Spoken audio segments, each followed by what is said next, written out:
Eu sou a professora Mirela Juste, trabalho aqui no Unisalesiano de Araçatuba.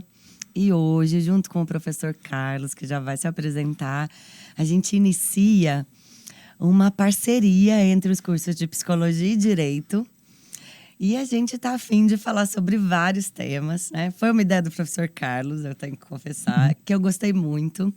E fala um pouquinho, professor, se apresenta e fala o que é essa ideia nossa aí. Eu sou o Carlos Pasqualica, sou professor aqui da casa já há algum tempo. Fiquei um tempo afastado, agora eu voltei. E eu dou aula de direito, mais especificamente de direito penal, né? E percebendo assim a extensa conexão que há entre as duas matérias, né, psicologia e direito, somente com o direito penal, com o direito constitucional também, que também é uma parte que eu conheço, achei que enriqueceria muito, né? Um podcast. Se fazer um podcast só de direito ou só de psicologia é bacana também, é legal. Mas quando você consegue juntar duas matérias, duas disciplinas, a tendência é da gente conseguir um universo maior de temas a serem discutidos, né? E sem falar que tanto a psicologia quanto o direito são áreas que estão em todos os lugares, né? O tempo todo a gente usa algum conhecimento, alguma coisa que vem do direito. A psicologia, antes de ser ciência, ela já existia no senso comum, né? Não tem como você fugir disso. Para onde é que você vai? Se você vive em sociedade, você está sujeito às normas jurídicas que regem a vida em sociedade. Só que não é só isso, porque você é um ser humano que vive numa sociedade. E como ser humano, a psicologia está ali te influenciando, né? A tua psique, a tua mente, está o tempo inteiro influenciando com isso. Então existe assim uma dialética, uma possibilidade de um encontro muito, muito proveitoso nesses dois cursos, né? Legal.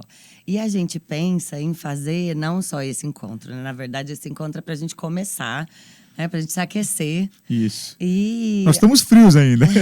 Nos dê um tempinho, nós vamos engrenar mais para frente ainda. Exato. E a gente pensou já em alguns temas, em alguns convidados, mas também a gente queria muito ouvir quem está ouvindo, porque são pessoas que gostam do tema, né, da temática. Então, assim, coloca aí no chat o que vocês gostariam de saber, né, que a gente preparasse para vocês, desde que envolva aí, né, a psicologia e o direito. E até que sugerissem um nome para o nosso podcast, né, Milena? Já pensando que é um podcast de direito e psicologia, a gente está aceitando sugestões aí num nome que diga respeito às duas matérias aí. Um nome bem criativo, bem leve, né? Porque a nossa ideia aqui é uma coisa bem leve. A gente já pensou em alguns, mas a gente ainda não chegou no ideal. Né? E aí hoje, especialmente, né, a gente veio falar sobre um assunto que é de interesse de nós dois, né? E de alguma forma também a gente consegue falar, né, com alguma propriedade sobre esse assunto, que é a felicidade, né, e o direito que temos a ela, né, professor? Isso. Não é um programa de autoajuda, nada disso. É um assunto um pouquinho mais aprofundado até nesse aspecto, né? Sim, a gente é um tema, né? A busca da felicidade, a ciência do bem-estar, é um tema que vem já há pelo menos uma década ganhando um destaque, né? Então, tem os cursos, começa aí, né? Na verdade, o senhor vai falar pra gente que vai começar muito antes, né? Mas no mundo da psicologia, assim, eu vejo que na academia, na universidade, os cursos começam a ganhar destaque, esse assunto, né? O tema começa a ganhar destaque em Harvard, em Yale, quando alguns professores começam a oferecer esses cursos para os alunos, e hoje mesmo o curso de Harvard é o mais procurado, né? Então, o Seligman, que é inclusive o criador da psicologia positiva, que é uma abordagem que vai trabalhar muito isso, ele trabalha lá em Harvard e hoje eles têm como um dos cursos mais procurados. Então, bastante interessante. É um dos mais procurados de Harvard, que coisa, né?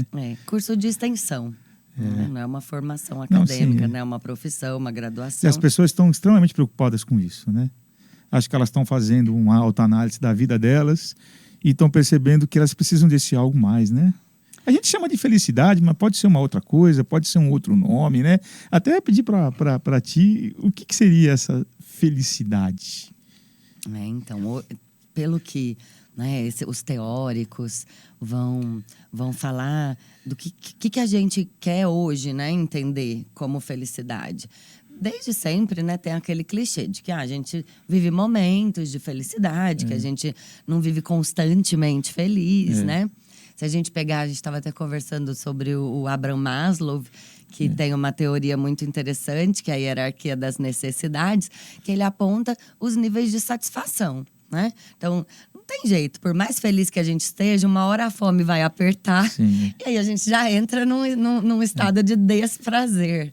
Né? Então, por isso que eu acho que vem esse conceito de que é uma coisa dinâmica e não estática. Né? Assim, que ela vem em momentos, né? Tem momentos que a gente tem maior satisfação, e aí tem alguns momentos que a gente vai ter menos satisfação. Isso, assim, pensando num ser humano sem grandes problemas existenciais e da vida mesmo, né? Na verdade, já um pouco mais na sua área, né? As pessoas geralmente vão procurar um apoio, né, psicológico, uma psicoterapia, uma psicanálise, porque elas, na verdade, estão se sentindo infelizes, né? Na maioria das vezes. Sim, assim, ó, vão chegar aquele... Se a gente pensar no contexto brasileiro, infelizmente, a psicologia ainda não é para muitos, né? A psicoterapia. A gente já avançou, a gente já popularizou bastante a psicoterapia, mas, por exemplo, na Argentina, é muito comum as pessoas mesmo na crise deles agora, não vou nem pegar muitos países, mas um país que eu conheço um pouco do contexto psicológico lá, as pessoas escolhem fazer terapia pelo autoconhecimento mesmo, né? E aí fica muito mais fácil você conseguir transitar com uma fluência mais legal no meio social, nas suas relações, e talvez a felicidade esteja mais próxima um pouco. E o autoconhecimento é uma maneira de você chegar também nessa sensação de felicidade, né? Eu acho, professora, se você é até radical, eu acho que sem o autoconhecimento a gente não vai a lugar nenhum. Não vai a lugar nenhum. É fundamental isso. Porque senão é como se a gente não se conhece, é como se a gente caminhasse no escuro mesmo, né? Você reage às situações sem saber... Sem saber quais são as forças que atingem, que nos guiam. A gente precisa ter consciência disso para ter um controle sobre isso, né? Exato. Nesse sentido, assim, fugindo até um pouco da questão da felicidade, né? Eu tem uma parte na psicologia que é a organização mesmo do impulso, né, neural, até chegar no comportamento. A gente fala assim, falei sem pensar porque eu estava com raiva, ou porque eu estava infeliz, ou sofrendo. Então, assim, ninguém fala sem pensar, porque antes você precisa pensar e elaborar para falar. Você pode falar no impulso, querer ferir o outro, porque se sentiu ferido e tudo mais, mas a gente não fala sem pensar. Né? Então, todo esse caminho... Alguma força em nós agiu. Todo esse caminho de ação... vai levar a gente para ser mais feliz ou menos, né? É engraçado que a gente já conversou sobre isso, houve uma proposta de uma PEC pelo senador Cristóvão Buarque, que era o chamado direito à felicidade, né? Que ele já está, inclusive, já constava na Constituição americana. Depois a gente fala um pouquinho sobre isso até. Mas o curioso é que quando ele propôs essa PEC, essa proposta de emenda constitucional, né? Ele queria que constasse no texto constitucional um direito à felicidade. Ele foi, mas ele foi assim criticado, ridicularizado, principalmente pelo meio jurídico, né? Que você achava assim, mas esse cara tá louco, que direito à felicidade? Como é que você vai colocar isso num texto constitucional? Porque o que é a felicidade, de uma certa maneira? A felicidade pode ser uma coisa para um, pode ser uma coisa para outro. E como é que você harmoniza tudo isso dentro do... Como é que você vai dar um direito à felicidade se a gente não sabe nem o que é felicidade e ela pode variar individualmente, subjetivamente, de pessoa para pessoa, né? Mas, na verdade, quando você vai olhar para a origem desse instituto, não é um direito à felicidade em si, é o direito à busca da felicidade. Esse aqui é o grande lance que as pessoas não tiveram a sensibilidade de perceber. Essa PEC acabou sendo arquivada, ela não entrou, né? Então, na verdade, o que ele queria é isso, é que você, como ser humano, atendida às suas necessidades ali do Maslow, básicas, porque sem isso, você teria o direito de buscar a felicidade dentro do contexto social, sociedade que você vive, né? Pensando no Maslow mesmo, sempre o exemplo, assim, se a pessoa, o sonho do brasileiro é a casa própria, e você vê como que a nossa satisfação ainda é basal, né? Sim, falta um básico. Como, né? Não ter a segurança de uma moradia, de poder manter a sua higiene, a sua alimentação. Isso é segurança, alguma segurança de vida mesmo, né? Sim. Então, você não sabe o dia de amanhã, você precisa ter pelo menos um mínimo de previsão, porque senão você vive num estado de ansiedade em que você não vai conseguir ser feliz. Vai ser muito difícil para você. Por outro lado também, Mirella, quando a gente olha lá para os países nórdicos, lá na Noruega, na Dinamarca, em que eles têm uma qualidade de vida excepcional, eles têm tudo que eles querem, eles têm habitação, eles têm comida, eles têm, se você quer ser um médico, se você quer ser um advogado, se você quer ser um psicólogo lá, você vai ter acesso. Isso não é uma questão para eles como é para nós. A existência deles ali é muito mais tranquila e, no entanto, nós temos um dos índices mais altos de suicídio do mundo, né? E também não é só isso, né? Então, é isso que torna esse termo um termo muito poroso, muito difícil de você definir o que seria essa felicidade. Então, é por isso que o jurista, quando propôs isso lá atrás, ele vai falar assim, olha, eu não sei o que é felicidade direito, que pode variar, mas você tem dia de buscá-la. Uhum. Esse que seria talvez o ponto jurídico nesse aspecto, né? Eu vejo assim, que ele queria, assim, talvez garantir condições básicas, né? Para que a pessoa tivesse alguma possibilidade de saída para a busca dessa felicidade. Da busca dessa felicidade, né? Interna, né? O Sócrates, o Sócrates filósofo, ele vai dizer isso lá atrás, ele vai colocar a felicidade como a justiça e a virtude. O que também é um termo muito difícil de se definir, né? O que é justiça, o que é virtude, fica muito poroso, né? E a gente pode ser uma coisa para cada um. Cada um pode entender isso de uma maneira diferente. O Platão, que vem depois, ele já aborda isso de uma outra maneira. Ele vai dizer assim que felicidade seria o limite dos teus excessos, né? Você tem que fazer aquilo que te dá prazer, isso é justo, você tem que buscar, mas você tem que conter os seus excessos, mesmo que esse excesso seja prazeroso, né? Então ele busca a felicidade naquela virtude do meio termo, né? Já mais racional, né? Já mais racional, né? E aí fala um pouquinho sobre esse teu lado aí, da felicidade nesse aspecto seu que você falou, de Harvard, dessas matérias todas aí. Como é que tem sido isso aqui para você aqui no... Então, a gente, aqui no Unisalesiano, a gente já há 3 anos, a gente oferece para os alunos todos uma disciplina que chama Filosofia da Felicidade. Muito Justamente, bacana, né? A intenção não é assim, o aluno termina de fazer a disciplina e ele vai ser feliz para sempre. Fosse fácil assim. Seria incrível, né?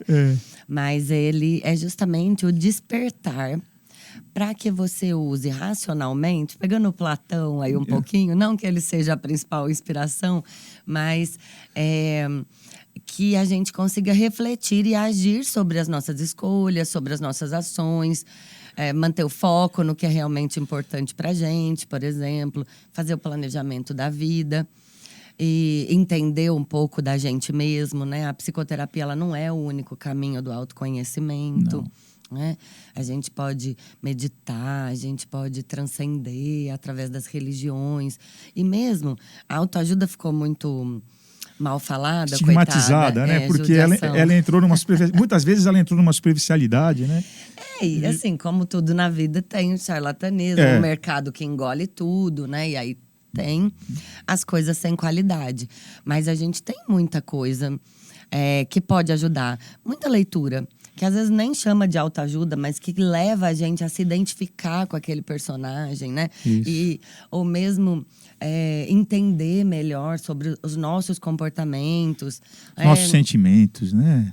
A arte ajuda muito, né, Mirella? Verdade. A gente até trabalha isso na disciplina. A arte é uma coisa que desperta a nossa sensibilidade. Infelizmente, a nossa arte está tão comprometida ultimamente, está tão ruim o negócio. Mas o esporte também te leva ao autoconhecimento.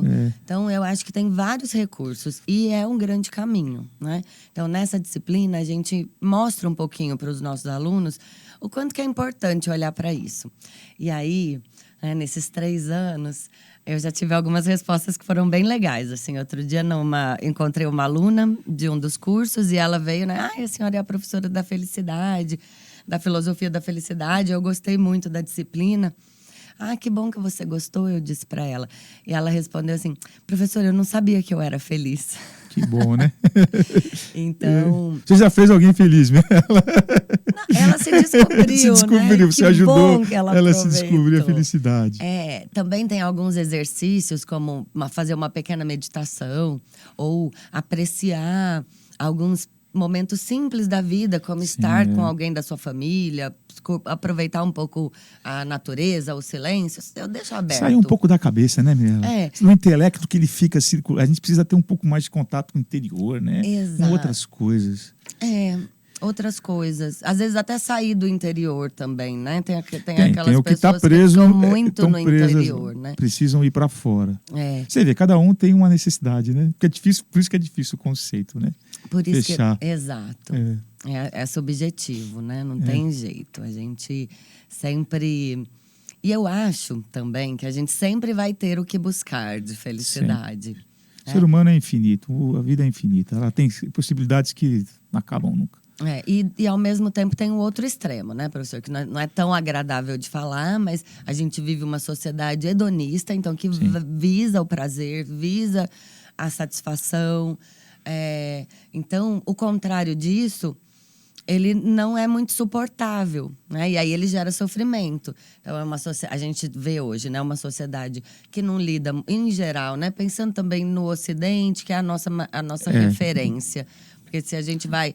Você mesmo disse de Noruega, alguns países. Na hora que você disse isso, eu falei, a cultura entra aí, né? Entra. Porque tem as diferenças culturais que vão ser determinantes para a felicidade, né? Porque a cultura é o que vai regulamentar, é o que vai nortear muitas das nossas ações.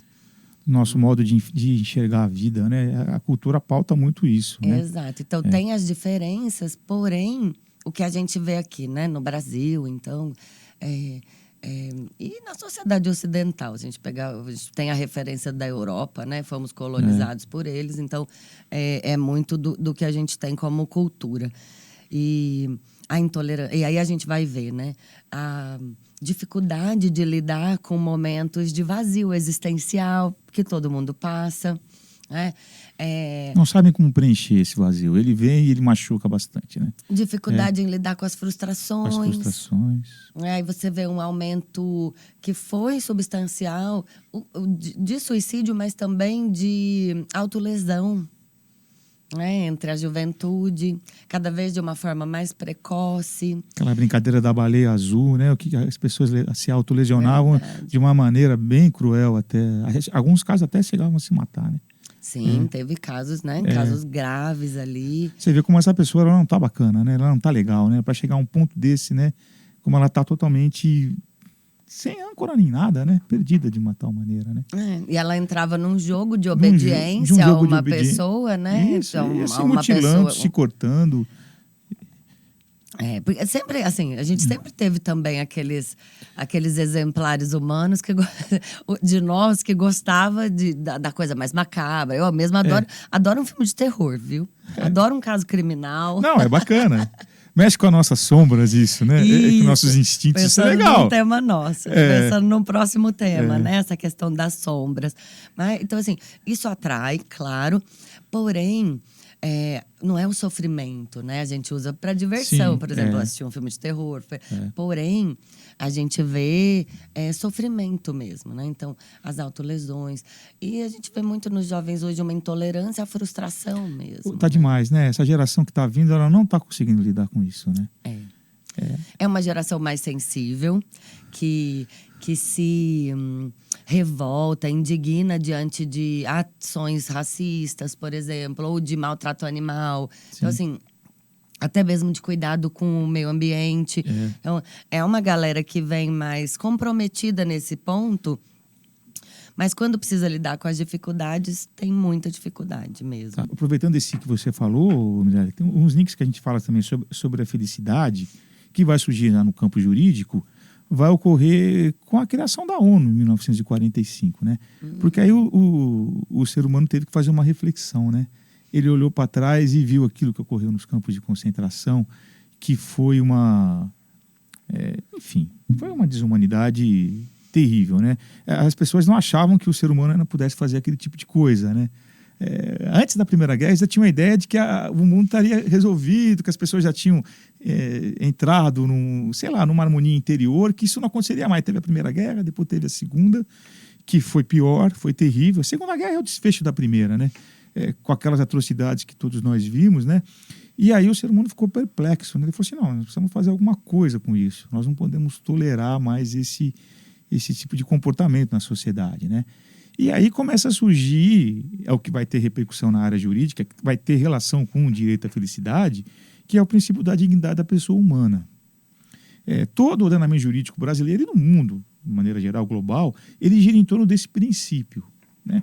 Porque é aquilo que a gente estava falando agora há pouco. A gente fala virtude, justiça, mas o que é isso, né? Esses são termos tão abertos, tão porosos. A gente não consegue distinguir direito o que é virtude, o que é justiça, o que é felicidade, né? Isso é muito complicado, isso é muito, né? Muda muito de pessoa para pessoa. E aí, ele fala assim, então nós temos que ter um centro de gravitação. Temos que ter um centro. Então, tudo bem, o direito pode variar daqui, a cultura pode variar dali, felicidade pode ser uma coisa para você, pode ser outra coisa para outro, virtude pode ser isso, pode ser aquilo, mas tudo tem que girar em torno do princípio da dignidade da pessoa humana. Então, antes de tudo, o ser humano é digno, ele é individual, ele tem que ser respeitado por isso. Qualquer atitude, qualquer comportamento que venha chamado de virtude, de justiça, seja lá de felicidade, mas que contraria esse princípio da dignidade da pessoa humana, ele já não serve mais. Porque no julgamento de Nuremberg, eles tiveram um problema danado para condenar os nazistas lá. Porque os que foram pegos ali, quando eles foram julgados, eles alegavam simplesmente assim, olha, eu estava cumprindo ordens. A ordem foi dada por um representante legitimamente no poder, que era o caso do Hitler, ele chegou legitimamente ao poder. Ele dava uma ordem para que mandassem pessoas para o campo de concentração, a ordem era legal, eu tinha que cumprir, porque se eu não cumprisse, quem ia para o campo de concentração era eu. Ele falava isso. Então, ele tentou justificar essa conduta dele no direito. E falou assim, não dá mais. Nós não podemos aceitar que uma conduta desse tipo seja justificada juridicamente. E aí começa a surgir esse princípio da dignidade da pessoa humana como o núcleo de todo o ordenamento jurídico. E aí surgem as normas sociais, o direito social nessa área que vai dizer o seguinte, olha, a pessoa tem que ter um mínimo existencial. Não dá para você viver numa sociedade em que a pessoa não tenha aquilo que a gente estava conversando, não tenha uma casa, não precisa ser dela, mas uma casa decente para ela morar, que ela não tenha um mínimo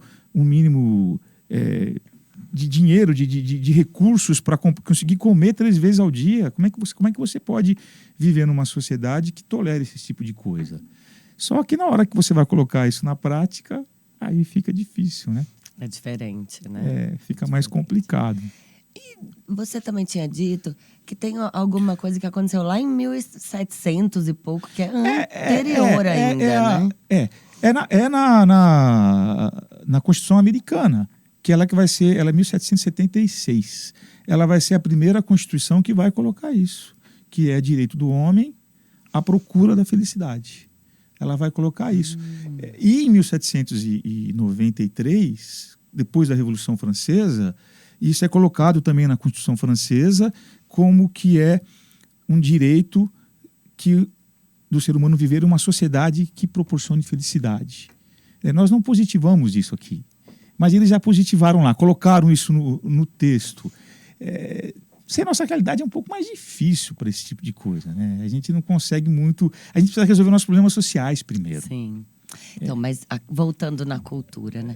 Mas a nação brasileira, ela consegue também, né? Assim, na verdade, acho que os seres humanos, de modo geral, mas no Brasil a gente consegue ver muito, assim, que às vezes o quanto que a felicidade, por mais que a gente não tenha, que falte algumas coisas que são basais mesmo, mas o quanto que a felicidade, ela também está presente, né? Porque o povo brasileiro é um povo alegre, né?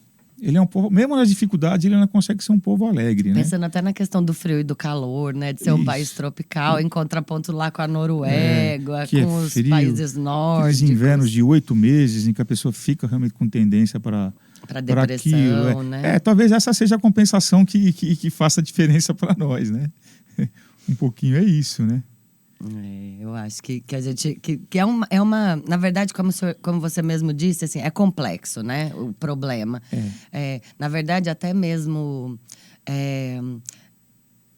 classificar. Não é. Dizer o que é a felicidade, né? Já é difícil porque muda, tanto de país para país quanto de pessoa para pessoa. Né? É um conceito subjetivo. Então, não é muito simples. E até isso tem uma classificação mundial dos países mais felizes do mundo, né? Tem os estudos que mostram. Tem um caso famoso que é o Butão. Isso, o caso do Butão. É bonitinho demais, né?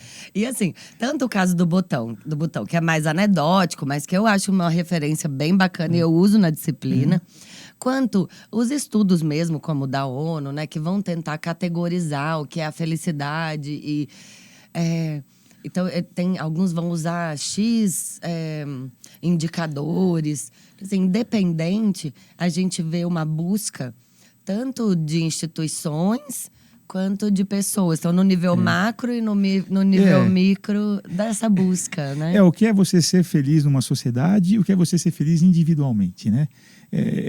No direito tem esse problema. O direito ele não consegue, pela estrutura que ele de você definir o que é uma felicidade individual. Porque isso é muito pessoal, né? Mas ele tenta trazer uma espécie de felicidade no nível social, coletiva. Sim. O Supremo Tribunal Federal, ele usou esse direito à felicidade num julgado muito importante dele, que foi até um marco divisório, que foi naquela votação da permissão das uniões homoafetivas. Quando essa questão foi levada para o Supremo, né? Porque eles estavam nessa lacuna que não havia previsão e o voto, um dos votos que concedeu a permissão da união homoafetiva, um dos fundamentos dele foi justamente isso, que cabe ao ser humano o direito de buscar a sua felicidade, quer seja numa união homoafetiva, numa união heteroafetiva, não importa. É um direito à felicidade. Foi um dos fundamentos da decisão, que é um marco importante. Uma decisão importantíssima como essa na sociedade brasileira, né? Aí eu vejo isso assim, ao mesmo tempo que tem retrocessos, né? Que tem a baixa tolerância à frustração, que tem os sofrimentos, mas que a gente também caminhou. Né? Quando você fala lá no começo, né? A gente tem olhado mais para ser feliz, né? E eu acho que porque a gente chegou num ponto também, com os avanços tecnológicos, da medicina, né? A gente vive mais. Então a gente até tem tempo para parar, para olhar para essa dimensão também, Se você pensar que 100 anos atrás, um pouquinho mais, dependendo do local, você tinha que andar 20 quilômetros por dia para pegar água para sua casa. Quer dizer, olha o tempo que você perdia com esse tipo de coisa. Água, eletricidade. Hoje em dia você tem isso tudo num clique, né? Quer dizer, olha quanto tempo você tem para poder olhar para outras coisas na tua vida, né? Com a modernidade, com a tecnologia atrás. Tem as coisas ruins, né? Mas tem esse lado, a produção esse lado científica, né? A produção de conhecimento, o quanto cresceu nesse limite, nesse período de 100 anos que você traz. E isso eu falo até que a gente já tinha conversado antes, né? Que eu sempre tive interesse pela psicologia, mas a vida me levou para um outro lado e agora eu resolvi me voltar para esse interesse, né? E eu consegui estudar lá o Jung, estudei um pouco do Freud, leio bastante, eu tenho tempo, eu leio bastante. E eu tive que fazer uma adaptação, porque eu tive que sair da linguagem jurídica para a linguagem da psi, que é diferente, é outro ramo, são coisas diferentes. E eu consigo hoje isso com um clique. Então, eu consegui assimilar muita informação que eu teria que entrar num curso superior para assimilar. Eu consegui assimilar muita coisa, porque hoje eu tenho ali um acesso muito fácil. Quer dizer, nós vivemos na era da informação mesmo. Então, a informação está acessível a todo mundo, né? Então é muito difícil para nós, professores, até competir com isso, porque nós não somos tão necessários para passar informação mais. A informação está aí, ó. Com o celular na mão, você está com a informação que você quiser. O que nós precisamos passar, e acho que esse é o objetivo do nosso podcast, é a formação. Exato. Não é isso? Mediar, né? O que eu vou fazer com essa informação que eu tenho, que está na minha mão, e eu tenho um monte de coisa, um monte de informação. O que eu faço com isso? Aí entra o papel da formação. E nesse ponto o Salesiano é uma instituição que tem uma preocupação com isso. Por ser uma instituição religiosa, né, pastoral, ele acaba contribuindo muito para esse lado. Com certeza. Para o desenvolvimento social e pessoal, né? De cada pessoa que está aqui. Então assim, eu acho que foi o gancho pra gente finalizar, né? Acho que já Então, foi. espero que vocês tenham gostado bastante e é isso mesmo que a gente quer, né? Ser além, estar como mediadores, né? Além mesmo do campo da educação, de conceitualização, mas trazer essa outra dimensão da discussão interdisciplinar. Isso né? mesmo. A gente tem planos de falar sobre direito canônico, né? Vixe. Sobre o Jung. Sobre o Jung. Que nós temos bastante interesse nele, né? Sobre alguns crimes que mexem com a psicologia, com o direito, né? De pessoas, de doentes mentais, de psicopatas. Você trouxe algumas coisinhas já hoje, né? Que falam, nossa, olha que legal. Nesse julgamento pensou-se nisso, né? Lei Maria da Penha, da violência doméstica, a repercussão que isso tem na área da psi, na área do direito. Tem bastante coisa pra gente falar. É bacana para depois, quando vocês forem estudar esses temas, tanto na psicologia como no direito, vocês têm uma formação que vai ajudar a lidar melhor com a informação, né? Exato. Então, se vocês gostaram e quiserem sugerir temas, a gente agradece bastante e até a próxima. Até a próxima, pessoal. Obrigado, hein?